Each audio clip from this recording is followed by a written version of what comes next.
When I was a little boy, 2 or 3 years ago, I remember that I lived in a world of enchantment and fascination, particularly in grade school. And one of the things that I enjoyed most about attending grade school in the little school where we lived was that our teachers were always careful to decorate the walls and the bulletin boards with ornaments and pictures that were relevant to whatever season we were going through during the school year. You know, at Easter time, they would have cutouts of Easter bunnies and eggs and that sort of thing. And during Thanksgiving in November, there'd be turkeys and Indians and pilgrims.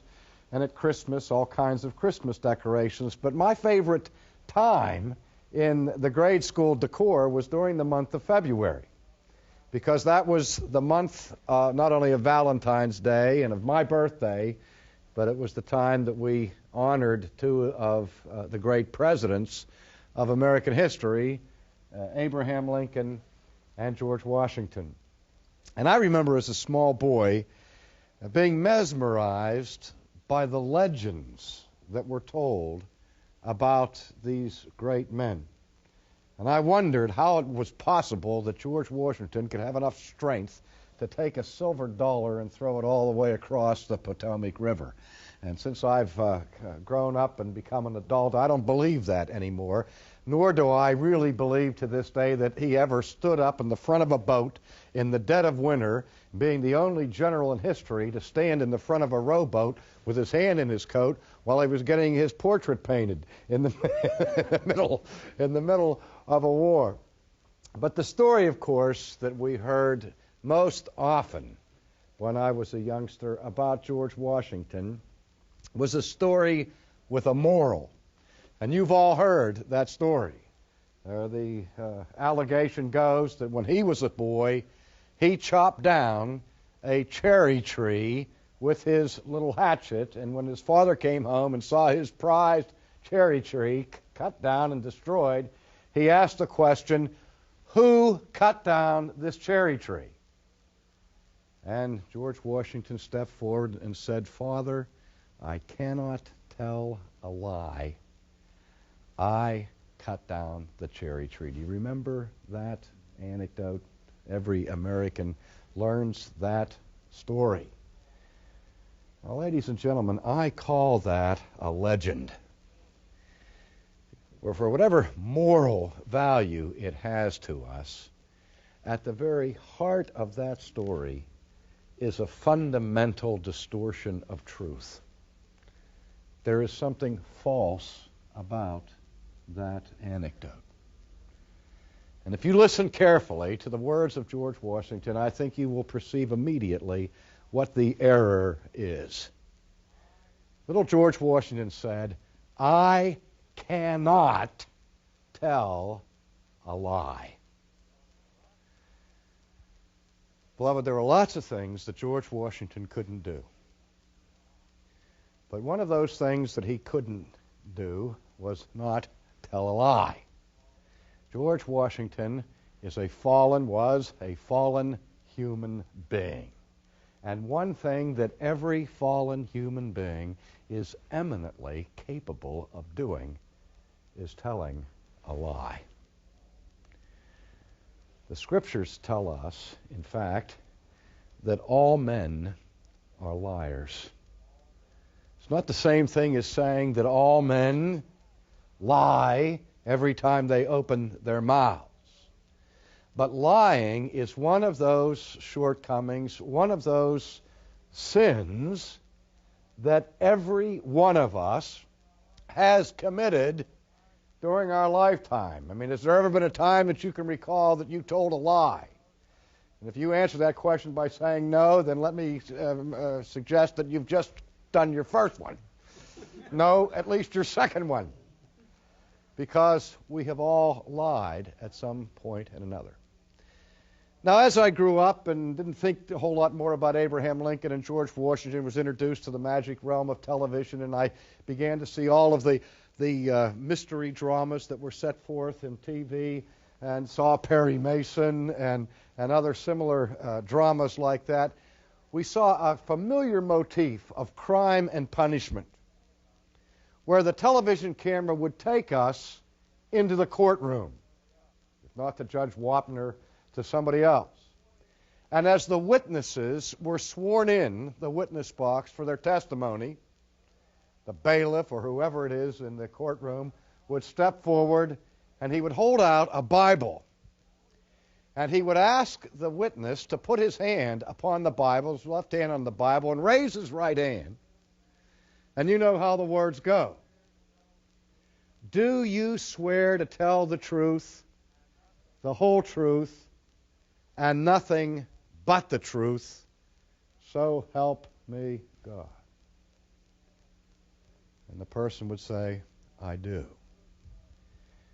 Now, from a sociological perspective, maybe a Martian coming to our planet and looking at the customs of our culture might think that this is a strange procedure indeed. But why do we find it necessary to begin courtroom proceedings where the witnesses take a solemn vow, a sacred oath, to tell the truth? Well, it's obvious, isn't it? That in court trials, it's the truth that people are seeking to discern. It is the truth that matters the most in a court situation. And the reason why we circumspect or ascribe the drama of the proceedings of the courtroom is that we want to do everything humanly possible to ensure that the testimony of the witnesses is true. And so we invoke the sanctity of the oath. We ask a person, ladies and gentlemen, to make a promise before God, the breaking of which promise we understand is punishable by law in the event of perjury. Have you ever stopped to wonder how important promises are to your life? So much of our human relationships depend on trust. And when I get to know you as a friend, or if I want to marry a woman and take her as my wife and she takes me as my husband, and we commit ourselves to each other, we are entering into a personal relationship where trust is everything. And nothing breaks trust faster than when we play loose with the truth. And everybody in this room, everyone who is hearing my voice right now, knows what it means to have been lied to. Now the question is there anyone who cannot tell a lie? The very foundation of the Christian faith is based on truth, on promises, and on vows that are certified by one who cannot tell a lie. Now, I've often said that if I were cast into prison and was only allowed to have one book at my disposal while I was incarcerated, the book that I would obviously request would be the Bible. I could spend the rest of my life in solitary confinement, studying with all of my might and all of my mind that particular book, and I wouldn't begin to exhaust the depths and the riches that are in that. But if my request were made even more narrow, and I were told that I could not have the whole Bible, but only one book of the Bible, I've always said that the one book of the Bible I'd want would be the book of Hebrews, because in a sense it's a synopsis of the whole Bible. All of the Old Testament message is contained in summary in the book of Hebrews, plus its New Testament fulfillment of it. Some people who know me and know my teaching might might be surprised by that. They say, Sproul, you're always speaking out of the book of Romans. Wouldn't you want the book of Romans in the jail with you? And I said, no, I already know the book of Romans. It's in my head. You know, I need to have the text of Hebrews in front of me. But if my options were even more narrowly restricted, and I could only have one chapter of the Bible as I languished in prison, that chapter would be the 15th chapter of the book of Genesis. Now, when I've said that in the past, people have looked at me somewhat askance and say, what in the world is so great about the 15th chapter of Genesis that you would want that if that were the only chapter that you could have? Well, to answer that question, I'd like to direct your attention to a brief summary of Genesis 15. And let me begin by reading the opening portion of it. Genesis 15 begins with these words: After these things, the word of the Lord came to Abram in a vision, saying, Do not fear, Abram. I am a shield to you, and your reward shall be very great. Now, before I press beyond that, let's just do a moment's worth of recapitulation. You remember that Abraham, as a historical person, is introduced by way of his ancestors and so on at the end of the 11th chapter of the book of Genesis. And then chapter 12 of Genesis records for us the circumstances of Abraham's call, where God came to Abram in a pagan nation in Mesopotamia, in Ur of the Chaldees, when Abraham was already an old man. And God spoke to him and uttered a command from heaven saying, Abraham, get up and go forth from your country, from your relatives, from your father's house, and go to a land which I will show you, and I will make you a great nation, and I will bless you, and I will make your name great, so that you will be a blessing, and I will bless those who bless you, and the ones who curse you I will curse. And in you, Abraham, all of the families of the earth shall be blessed. But first, Abraham, get up and get out of here. Do you know how frightening it would have been for somebody frail in age to leave at a moment's notice the environment that was completely familiar to him? Leave your family, leave your friends, leave your doctor, leave your dentist, leave your religious chiefs or whatever. Get out of here and go to a land that I will show you. And the land that God was asking him to visit was 1,000 miles away. God didn't give him an airplane ticket so that in just a few hours he would arrive at his destination. This is in the ancient world where journey even of young and strong people was a perilous matter. God said, you do that, Abraham, and I will make of you a great nation. And I will bless you, and I will make sure that everyone who blesses you, I will bless them, and anyone that curses you, I will curse them. And in you, Abraham, will all of the nations of the world be blessed.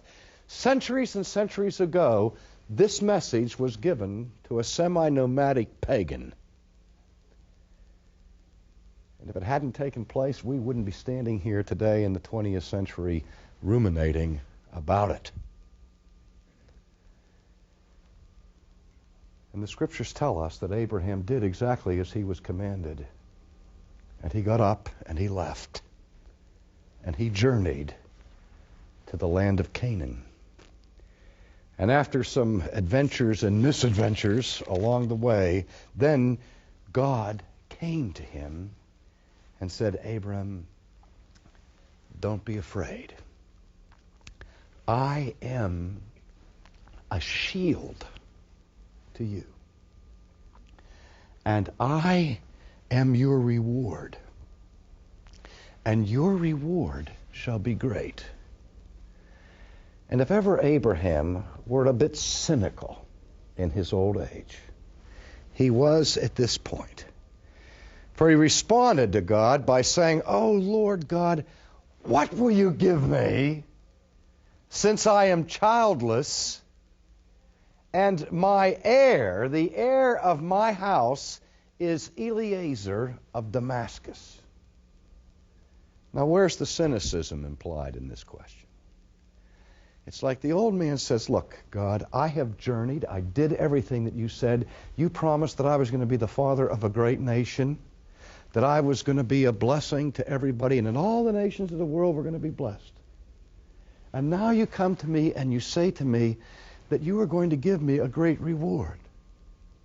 What great reward? Well, let's pause for a second. If we reconstruct the life of Abram and his circumstances, I don't think it would be much of an exaggeration to say that Abraham was one of the wealthiest men of the ancient world. Scholars have looked at the numerous examples of his private wealth in terms of his herds, his camels, and all of the rest, and they say that this indicates extraordinary wealth of somebody at that time and at that place in antiquity. And it's like this question: what do you give the man who has everything? And Abraham's asking, "You're going to give me a reward? It's a little late, God.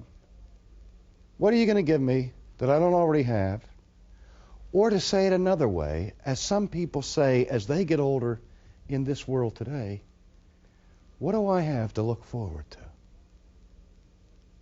Because no matter what you give me, God, the greatest ache and pain in my soul is that with all the material goods your providence has bestowed upon me,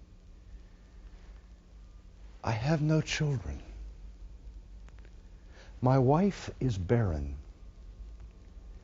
We're childless. I can't take it with me, and I can't leave it to my family. My heir is Eliezer of Damascus, a servant who lives in my house. So what reward are you going to give me? Then behold, the word of the Lord came to him, saying, "This man shall not be your heir, but one who shall come forth from your own body, he shall be your heir." Abraham, you have it wrong. Your inheritance is not going to your hired hands. Your inheritance, Abraham, is going to your son, somebody who's going to come forth from your own body, flesh of your flesh, bone of your bone, blood of your blood. Then we read that God took him outside. And he said, "Abraham, look toward the heavens. Count the stars, if you are able to count them." Have you ever been outside in the dark summer night that was clear, not where it was hazy and smoggy? Or if you've ever been to Palestine, one of the most striking dimensions of the geography and of the situation there in Palestine is the clarity of the atmosphere. And on a night, which is almost always a clear night in the desert, in Palestine, you look up and really you see a star-spangled heaven. The Milky Way, if you can see the Milky Way from there, I don't know, but it would look like almost a solid sheet of white. Myriads upon myriads of stars are visible to the naked eye. And God takes Abraham outside and he says, "Look up there." He said, "Count them." 1, 2, 3, 4, 5, 6, 7, 8, 9, 10, 11, 12, 13, 14, 15, 16, 17, 18, 19. Count them if you're able. Abraham could have stood outside of his tent and counted without counting the same star twice to this day and not have been able to number the stars of the sky. And he said to him, so shall your descendants be.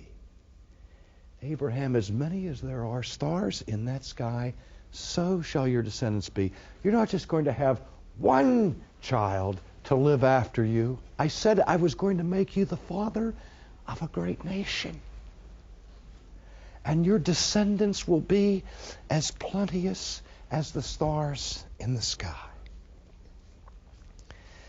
Verse 6 is one of the reasons why I'd like to have Genesis chapter 15 in my prison cell.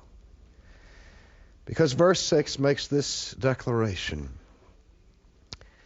Then he believed in the Lord, and he, that is God, reckoned it to him as righteousness. Here is the gospel, ladies and gentlemen. Here in the 15th chapter of Genesis is the most succinct capsule summation of the doctrine of justification by faith alone. Abraham believed God, and there's no merit in that. Abraham should believe God because God is eminently believable. Abraham should trust God because God is altogether trustworthy. But Abraham believed God, and God counted him. He reckoned him as righteous. Not on the basis of any works that Abraham had performed, but on the basis of his faith and of his faith alone in the promise of God. Abraham believed God. And I think it's important that we understand that what it was that pleased God was not that Abraham believed in God. James tells us that, that the demons believe that there is a God. And they tremble. They at least have the sense to be afraid of God. But if you're sure that there's a God, and if you're scared of God, all that does is qualify you to be a demon. But they don't trust God. They don't believe God. Abraham said, I will put my life on the line by trusting you. I believe you. Do you see why it is that the Scriptures go back to this account and tell us later on that Abraham is the father of the faithful? That he is the supreme example in the Scriptures of faith in a human being. By faith, Abraham trusted the promise of God.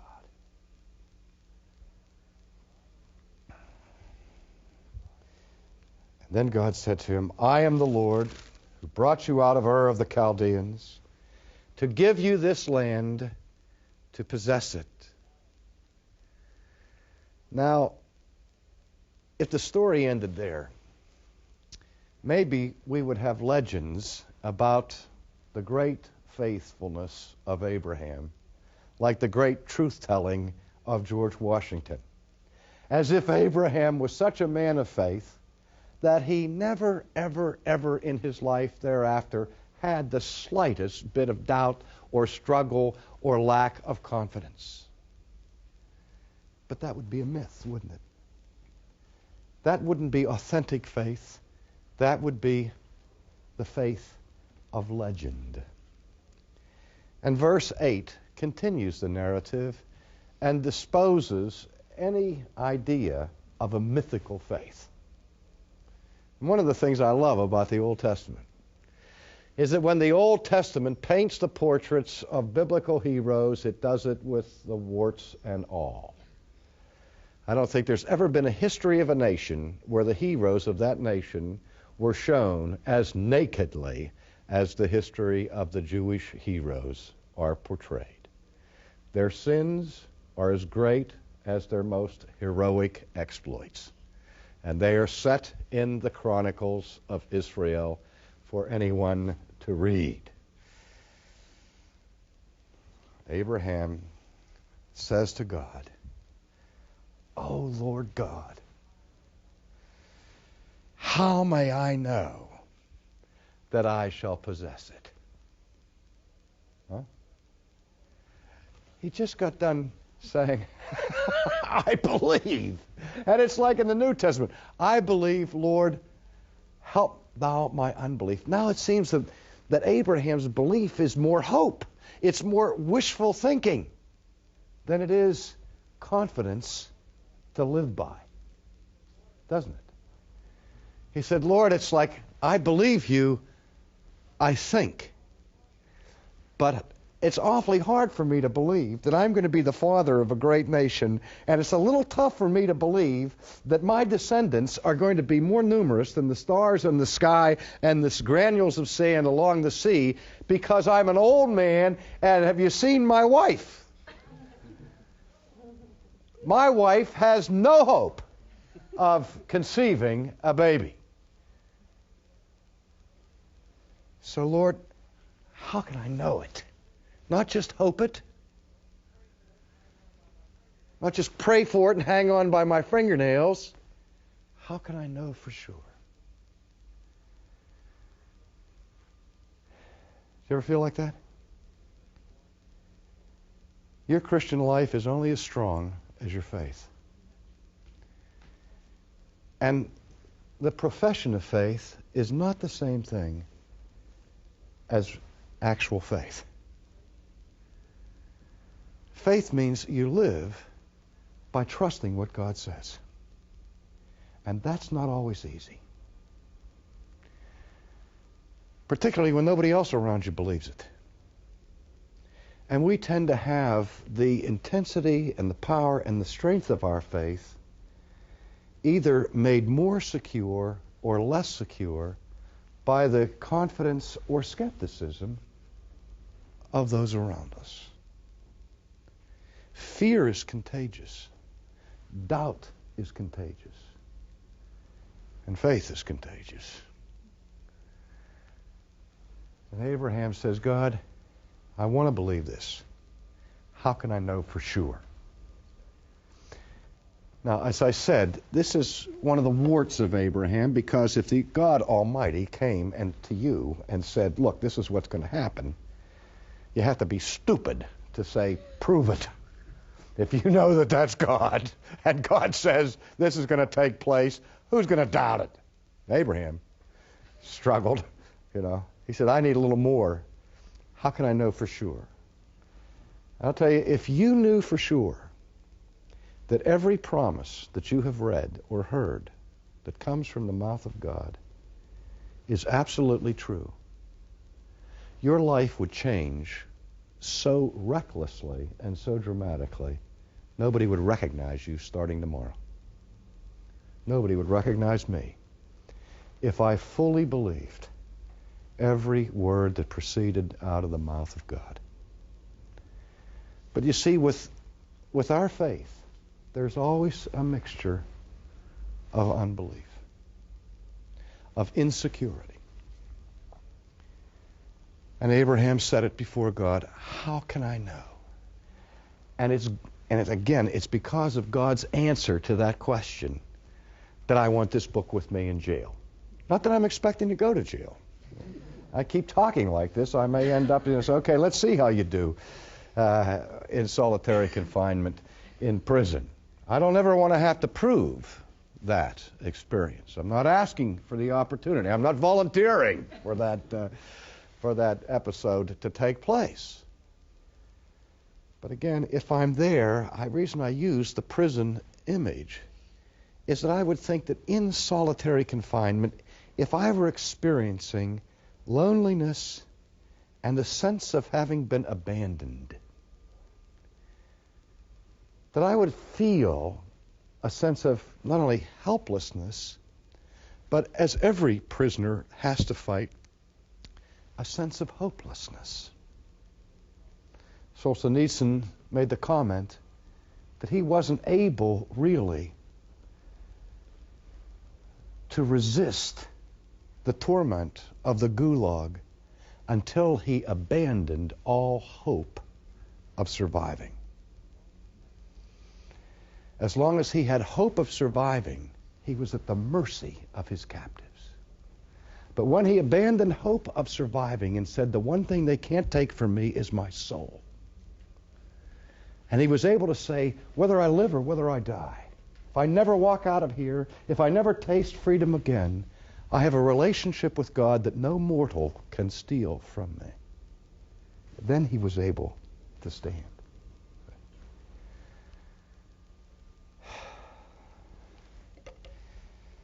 So here it comes. The thing I want in prison. This is incredible. This is one of the most exciting passages in all of the Bible. And I know that as soon as you hear it, you're going to be breaking out in hives. You're going to have goosebumps up and down your spine. You're going to be so excited. You'll throw your hat in the air. Listen to what he says. God said to him, bring me a 3-year-old heifer and a 3-year-old female goat and a 3-year-old ram and a turtle dove and a young pigeon. Isn't that incredible? Huh? What is this? The farmer in the dell? Hi-oh, the dairy-o. They give me the heifers and the turtle doves and all of this stuff. He said, I want a heifer. Not only does it have to be a heifer, but it has to be 3 years old. I want a 3-year-old heifer, 3-year-old female goat, not a male goat, female goat, and a 3-year-old ram, a turtle dove, a young pigeon. God, I didn't want to start a farm or a menagerie. I just want to know, how can I know for sure that I'm going to have a son? But if that's what you want me to do, I'll go collect these animals. So we read that Abraham brought all of these animals to God, and he cut them in two. And he laid each half opposite the other, but he didn't cut the birds. And then the birds of prey came down upon the carcasses, and Abram drove them away. Now, when we read this as sophisticated 20th century people, we say, what kind of primitive, bizarre, obscene type of animistic religion is recorded in this text? It sounds like savagery, where these animals are brought forth, and then Abraham hacks them to pieces, cutting them asunder, tearing them in half, and then this macabre scene of setting the pieces opposite each other, with sort of a pathway in between, one half of the he-goat and the other half of the he-goat, one half of the 3-year-old heifer, and the other half of the 3-year-old heifer. Doesn't that sound almost like witches and goblins mixing up batch brains and lizard guts and so on to cast some kind of magical potion? Well, that's not what's going on. Something far more significant than that. The birds of prey were attracted to this holy liturgy, to disturb it, to defile it, to destroy it. And Abraham, all he was able to do was to shoo away the vultures and the buzzards that were coming. Then verse 12 said, when the sun was going down, a deep sleep fell upon Abram. And behold, terror and great darkness fell upon him. They don't give this narration in terms of modern clinical psychology, but is there anybody who's ever experienced what physicians call an acute anxiety attack? Where this sense of terror descends upon you, making you sick in the pit of your stomach, afraid to take another step. What the saints called the experience of the dark night of the soul. So what the Scriptures are describing here in Abraham's life is as the sun goes down and he's left with this scene of carnage around him, he is suddenly overcome and virtually vanquished by terror that descends upon him in his sleep. And while he was asleep, in this terror, God spoke to him, saying, Abram, know for certain that your descendants will be strangers in a land that is not theirs, where they will be enslaved and oppressed for 400 years. But then will I also judge the nation whom they will serve, and afterward they will come out with many possessions. And as for you, you shall go to your fathers in peace, and you shall be buried at a good old age. And then in the 4th generation they shall return here, for the iniquity of the Amorite is not yet complete. Now I have saved the best for last. If I ever am in prison, remember the one book is the Bible. The one book of the Bible is Hebrews. The one chapter of the Bible is Genesis 15. If I'm only allowed one verse, okay?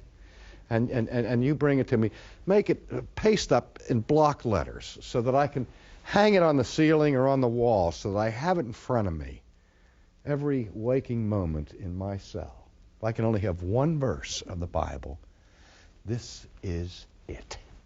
Genesis 15:17. Don't look at it. Let me surprise you. Sit back and enjoy it. You know, feast upon it. This is delicious. And it came about that when the sun had set, that it was very dark. And behold, there appeared a smoking oven and a flaming torch, which passed between these pieces. Can you believe it? In the midst of terror, in the midst of fear and uncertainty, suddenly in his vision of the night, Abraham sees a smoking oven, a flaming torch rise. And this torch that no human being was carrying moved and came near and came to this corridor of carnage of these animals that had been torn asunder. And in that path between the bodies that were mangled on the ground, this flaming torch, this burning oven, moved down the middle of them.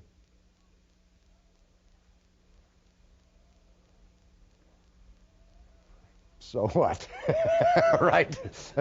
Sproul, have you lost your mind? You know, what's the big deal? Here's the big deal. In the ancient world, when truth was at stake, and when a promise was to be made that was to be absolutely binding, sacrosanct,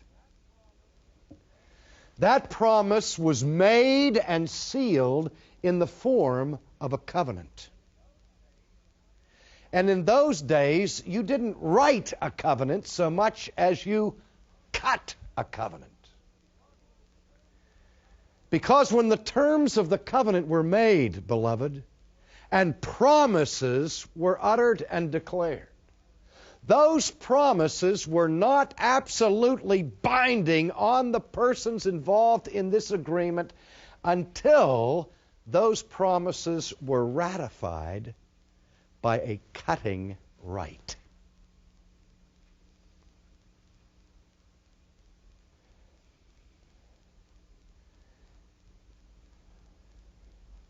God said to Abraham, Abraham, I will be your God, you will be my people. I will make a covenant with you, and you're going to make the mark of that covenant in your body and in your son's body.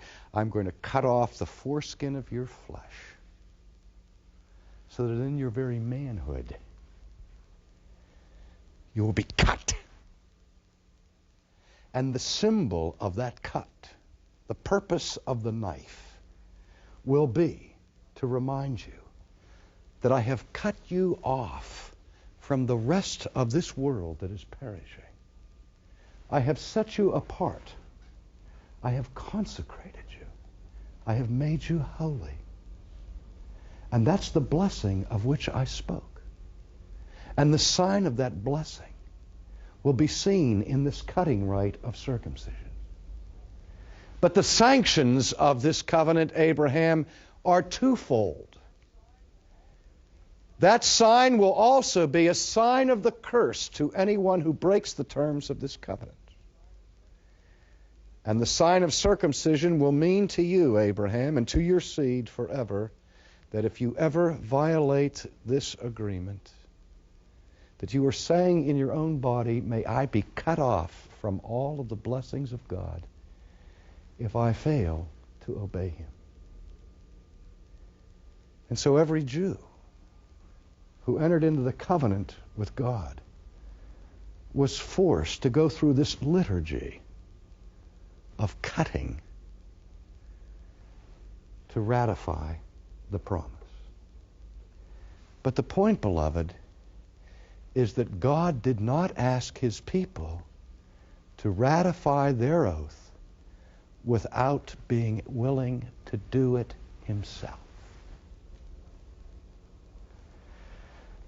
Now, what happened? How did God swear an oath? Meredith Kline, the Old Testament theologian that's been contributed so much to modern scholarship, once wrote a book called By Oath Consigned, calling attention to the fact that at the heart of our relationship to God is the oath, is the vow, is the promise on both sides of the equation. My promise to God, God's promise to me. Now, how does God swear an oath? How does God make a promise? What does God say? Do we go to God and put a Bible in his hand and say, raise your right hand, God, and say it to me, I swear to tell the truth, the whole truth, and nothing but the truth, so help me? Huh? We don't do that. How does God take an oath? How does God swear a vow? What we've read here with this strange description of the furnace and the smoke passing through these bloody pieces is a theophany. And a theophany is one of these technical theological terms. The Greek word theos for God and phoneo, which means to manifest. The word theophany means a visible manifestation of the invisible God. And when God appears visibly in the Bible, his favorite way of doing it is in some form of fire. The bush that burns but is not consumed. The pillar of smoke that leads the people of Israel through the wilderness. Do you see, in Hebrew terms, what is happening in this night vision is that Abraham sees that flaming torch moving through those pieces. That flaming torch represents the very presence of God. And here God is stooping to human level. God is condescending to swear a sacred, eternal vow to his people. And the meaning of that vow, when God passes between those pieces of the animal, what God is saying to Abraham is, Abraham, do you want to know if I'm going to keep my word? Do you want to know if I'm going to keep my promise to you? Well, let me tell you what I'm going to put on the line. I am swearing by myself. There's nothing higher than myself. I can't swear by the heavens. I made the heavens. I can't swear by the earth. I made the earth. The only thing I can swear by, not the hair of my chinny chin chin, the only thing I can swear by, Abraham, is my eternal character, my immutable being. And what I am dramatizing to you in this action, Abraham, is this. If I ever fail to keep a promise to you, I am saying, may I, the immutable, eternal, self-existent being, suffer a mutation. May I, who am immortal, become mortal. May I, who cannot die, perish. I'm swearing by my deity. And I'm saying that just as you have cut these animals in half, if I ever lie to you, if I ever break a promise to you, may I be cut in half and destroyed. One of the most poignant moments of my ministry was when I was a young teacher at a seminary in Boston and got to know a man in the administration as a dear friend whose name was Deke Ketchum. And Deke got cancer that was terminal, died an inch at a time. And in the last weeks of his life, he was alone in the hospital room in Mass General there in Boston. And I used to go down and visit him at the hospital. I remember I was with him the day he died. And one of the things that bothered me was that there was so little I could do for this man. He was emaciated, he was weak, he could hardly speak. It was a tender thing. I could take the ice from the jar next to his bedside and take little pieces and fragments of ice and put them on his parched lips, and his eyes would speak to me of appreciation. But what Deke wanted more than anything else was for me to read to him from the Scriptures. And on the day he died, here's what I read to him. Turn to the book of Hebrews.